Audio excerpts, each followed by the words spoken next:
Jock Journal Radio. Jock Journal Radio brings you NFL Talk Late Night. Just two hardcore fans talking football after their kids have gone to bed, and they invite you to join our conversation. If there's a hot topic or even a cold topic, these chumps will be drawing it up every night. So leave those nudie sites alone and call us. And if you're lucky, they might give you my number. NFL Talk Late Night from Jock Journal Radio. Oh, hello, Jock Stars out there in Radio Land. I'm glad that we have everybody here for a full house tonight, and I'm glad that we're going to have the opportunity to talk about some of the best games coming up in the wild card weekend this week. Tonight, we are going to be dissecting the Kansas City versus Houston game that everybody has been talking about, especially my co-host. But with that, I'm Nash. And I'm Matt. And you're listening to NFL Talk. You got your name right tonight. Yeah, I figured out who I was.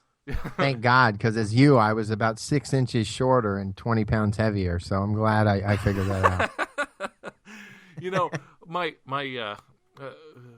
as far as like things that come out of one's mouth before you fully think, my wife was having a dream today, and during her dream, she was like kissing somebody upstairs in the bedroom. She told me about it. We have a very open, honest relationship about things like that. And she said, I blurted something out when I woke up. I don't even know what I said.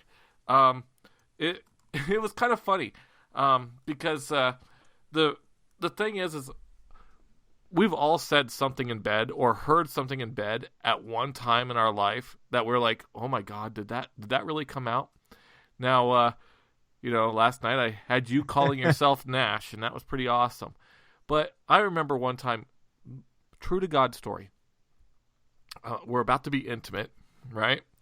And the kissing has begun. It's almost like turning into a slight romance sort of thing where you can almost like play Enya in the background and feel like, oh my God, we're going to sail away sort of like feeling. And then all of a sudden I hear, do you smell peanut butter? And it was a complete throw off. I couldn't like get back into the mood. I had to like do a sniff test on myself. I didn't know if it was me. It wasn't me. It was not me. However, it really bothered me that this came out. So I guess that needs to be our shock the jock question. So let's go straight to it. So now that one of these asshats has nerve damage from the shock the jock, we play a little differently. They have a question, so surprise them with your answer. You could win money if it's shocking enough.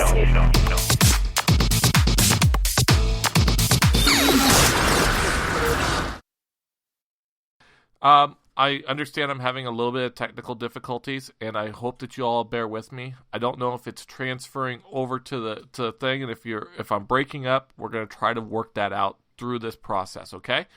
But Matt, what was the weirdest thing you've ever said or done or heard in bed? Hey.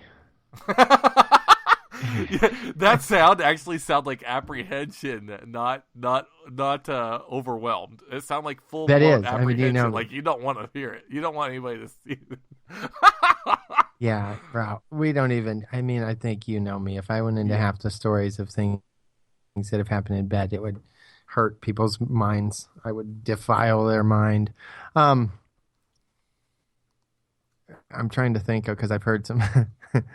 I honestly, I'll be crying in bed is the weirdest. Just always a very strange. You're crying in bed? Not me crying in bed, but I've been in a situation where I was with someone and they, had a talk like where, it's kind of like you're in the middle of the deed and she says, well, where's this going? And I just kind of try and hope we're going to finish and talk about that later. And then the sobbing just starts. And it just like, it was the same kind of thing. Like, there's no crying in baseball. Same theory there. I had to be like, no, you can't do that right now. Well, that's not allowed. There's no crying right now. Yeah, because at that point, you get yourself going, and you'll just about say anything to this woman for her to finish the deed. It's not, once she gets going and then starts crying because she throws out the, where's this going? Because that means, hey, look, we're gonna be exclusive here. That's what she's trying to do at that point.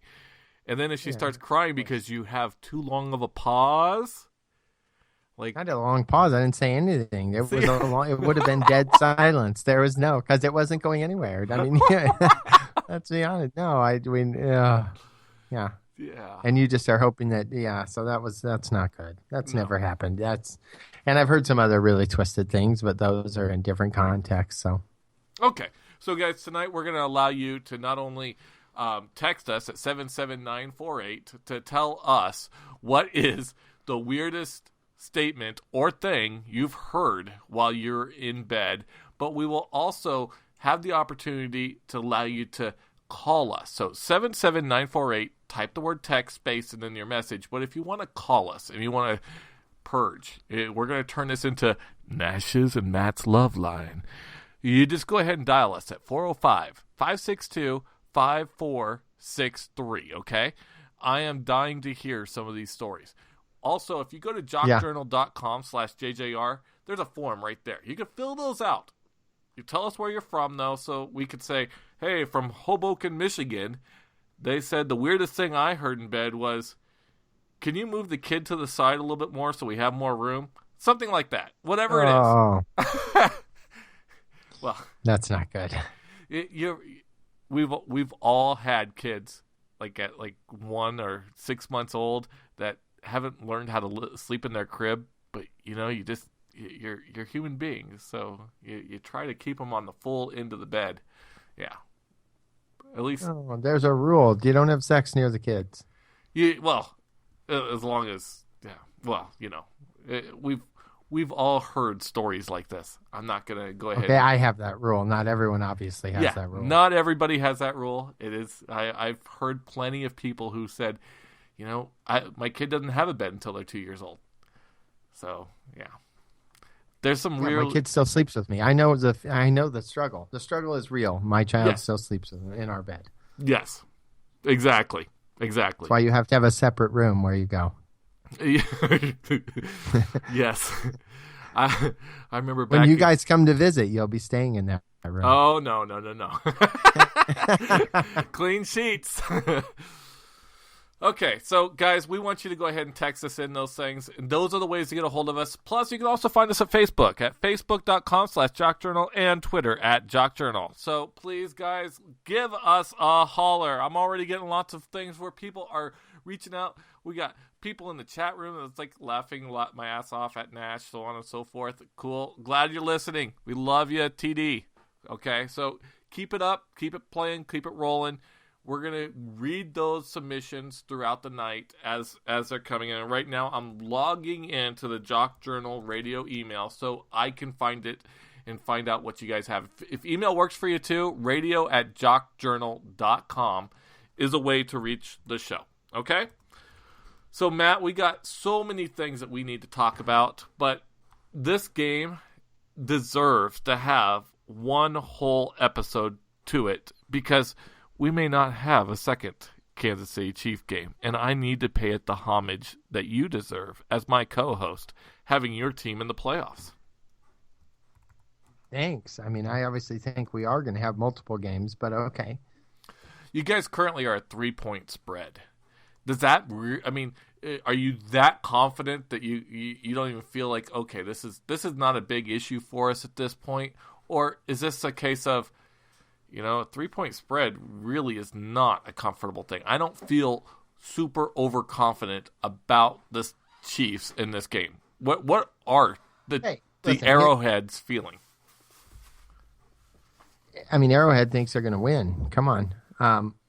But I want to give a lot of respect to the Houston Texans, right? And I was looking at this because I thought, God, they barely got into the playoffs just because they won their division. Reality is, there's only one other team that had a better record than them, and that was, I think, the Jets. And after that, they would have been in. So they ended 9-7. They didn't have a terrible record. They played very well down the stretch of this year. That defense really stepped up for them. So This is not a team that you can take for granted. I mean, they will come in and they're going to play hard football. They have a good defense. I honestly think where the Chiefs win are a couple different areas. This is a different team than they played in week 1. It's a better offensive team than the Chiefs have ever had.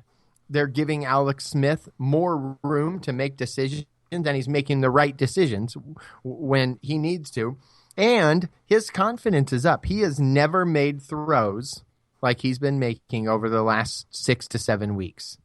As his confidence built and he made these throws and did them, he's thrown some strikes. That pass this weekend to Demetrius Harris was unbelievable. It was a great throw. He would have never thrown that throw, last year even, or the beginning of this year. So I think that's the first thing. Okay. The simulator. The simulator has predicted. Now, this is a high-tech, super powerful, not often wrong simulator. And they predicted the Super Bowl to perfection last year. And literally, they got the score exactly right. This is not good news. Not for Chiefs fans. The simulator picked an average score of 16.8 for Kansas City and an average score of 22.6 for Houston. Now, they run this simulation 50,000 times with all the players who are expected, and if there's ever a change, they run the simulation again 50,000 times. It takes about 8 hours for this computer to run a simulation this many times and get up with this level of degree of accuracy. Does that worry you, combined with the fact that when was the last time Kansas City has won a playoff game? Yeah, you're right about all that stuff. No, the simulation doesn't bother me because, here, simulations and computers, those things are never going to bother me because there is a human element. And when you're dealing with the spirit or the human element, anything can happen, right? Those simulations can always be wrong. We have free will, and that can be exercised in any number of different ways. That's true. So, we've never won it. We haven't won a playoff game in a long time. Yes, that does concern me. We have a history of just, that indie game. Playing exceptionally well, and then a good defense, a decent defense, just dropping the ball. So, does that concern me? Of course, that concerns me.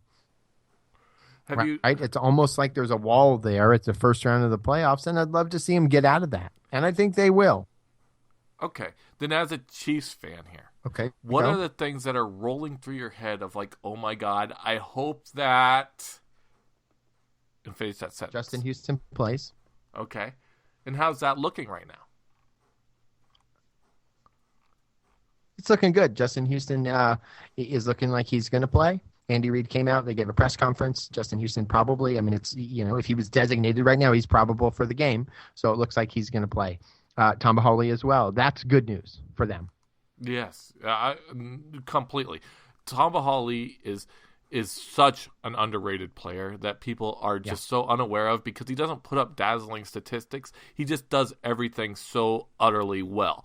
And all that entire front seven has been able to benefit from his massive presence amongst the center of that defense. So I gotta totally agree with the Tamba Hawley thing, and I think that Justin Houston will also benefit greatly from the Tamba Hawley situation. I looked at the weather report, and you guys have a good situation in the weather report. As Saturday, it's supposed to be 63 degrees during game time, mostly sunny, but with some wind. Any issues with wind regarding your team? Does Cairo, the kicker, have issues with the pretty good, 16 mile an hour up to 22 mile an hour wind gust sort of situation? Houston plays in a dome. Oh, do they? So yeah, you're right. I don't even know why I even thought about that. Okay, good point. That was awesome, though. I could have. Yeah, Houston plays in a dome. No weather concerns here.